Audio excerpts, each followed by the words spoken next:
Waiting on God can sometimes be frustrating and lead many people to give up on His promises. The waiting period can be one of the most dreadful experiences or the best part of your testimony. It is really up to you. I recently learned this on my current journey. I haven't been on this path for long, but due to life circumstances, I had no choice but to surrender everything to God.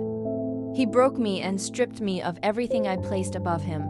I faced a choice: continue my downhill journey or give it all to God and invest everything in building my relationship with Him.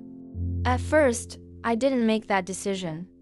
After a day of reflection and crying out to God, I chose to be obedient and serve Him. It wasn't easy, but I did it. In my surrender, He promised me restoration, among other things. I started to build my relationship with God, but I was still facing the same struggles that initially brought me to my knees. Months went by, and it felt like things were getting worse. Despite praying, crying out to God, and being constantly in my word, I was still waiting for God to deliver on His promises. I began to question if God had spoken to me or if I was delusional. I asked for confirmation and sought His voice, but He seemed silent. This made me feel like I was going crazy. One day, in my tears, I cried out to God, asking why He hadn't answered my prayers or changed my situation. Then I heard a question in my heart: do you trust me? Have you given everything to me, or are you still holding on to what I promised to fix? The Bible teaches us to wait, and one of my favorite scriptures is Isaiah 40:31. But they who wait for the Lord shall renew their strength.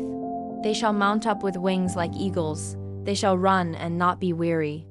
They shall walk and not faint. This verse speaks volumes. If God gave us everything we asked for immediately, what kind of character and endurance would that build?